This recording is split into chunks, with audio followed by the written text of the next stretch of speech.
In the late 20th century, the quiet village of Karandala in India's Maharashtra region was known for its lush forests, winding trails, and abundant wildlife. It was a peaceful community where people coexisted with nature. But that peace was shattered when a deadly predator emerged from the shadows. The villagers were accustomed to hearing the occasional growl of a leopard at night. But this leopard was different. It began stalking humans, striking fear into the hearts of villagers and turning Karandala into a place of dread. Known as the man-eating leopard of the Karandala, this predator would go on to claim numerous lives, becoming one of the most notorious man-eaters in India's history. The first victim was a young shepherd, whose body was found near the edge of the village, bearing the unmistakable marks of a leopard attack. The villagers mourned his death, believing it to be a tragic but isolated incident. But then, a few days later, a woman was taken while collecting firewood in the forest. Her remains were found scattered and partially eaten, deepening the fear within the community.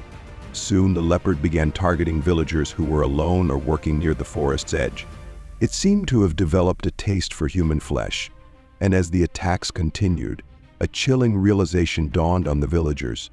This leopard was not hunting for survival, but had become a man-eater. The leopard of Karandala was no ordinary animal. It was cunning, elusive, and seemed to understand human behavior in a way that made it even more dangerous. Witnesses reported seeing its yellow eyes glowing in the dark, watching silently from the shadows. Unlike other leopards, which typically attacked livestock, this one seemed to prefer human prey, particularly targeting those who ventured into the forest alone. It would strike at dusk or dawn, vanishing into the trees before help could arrive. As more villagers fell victim, the leopard's reputation grew, and it became a creature of legend feared not only for its strength but for its terrifying intelligence and stealth. With the death toll rising, the villagers of Karandala were gripped by a sense of hopelessness and terror. Entire families refused to leave their homes after dark, and children were kept indoors. Farmers, who depended on the forest resources, could no longer work without fear of an attack. The situation became so dire that local authorities were forced to take action.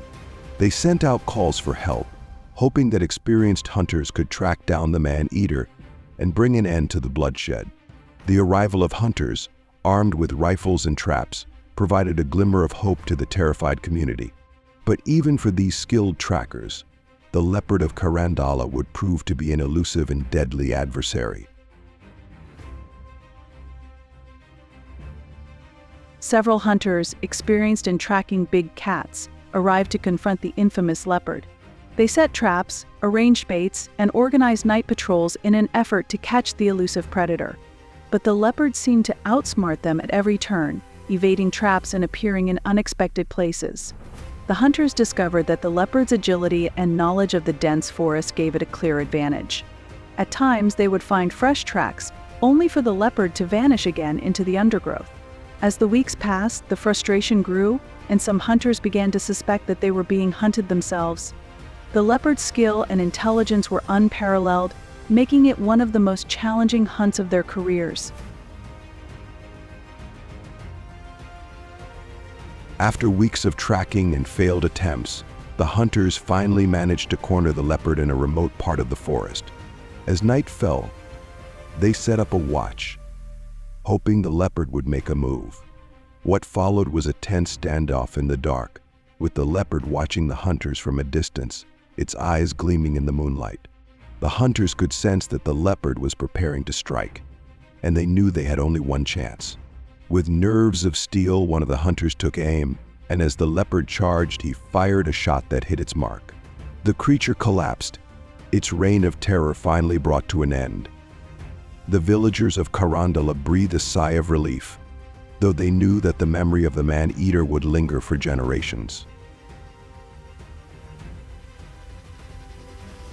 With the death of the man-eating leopard, life in Karandala slowly returned to normal. Farmers returned to the fields and children played outside once more.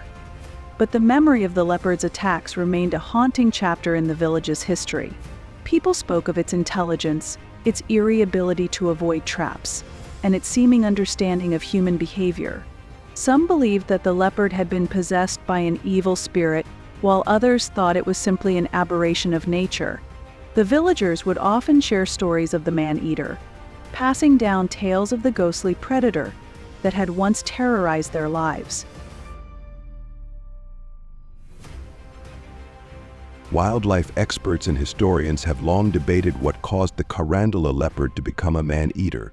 Some suggest that an injury or illness might have prevented it from hunting its usual prey, forcing it to turn to humans.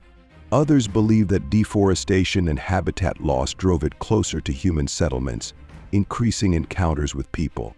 Still, some locals insist there was something supernatural about the leopard's behavior, as it seemed to have an uncanny ability to avoid capture. While the true reason may never be known, the tale of the man-eating leopard of Karandala remains a chilling reminder of the delicate balance between humans and the wild. Today, the story of the man-eating leopard of Karandala lives on in local folklore. Villagers recount the tale of the stealthy predator that once ruled the night, and the fear it inspired still resonates in the region. The leopard's legacy is a reminder of the power of nature and the risks of encroaching on wild territories. It serves as both a cautionary tale and a testament to the resilience of the people who survived its reign. Though the leopard is gone, its legend endures, a haunting reminder of the thin line between survival and terror in the forests of India.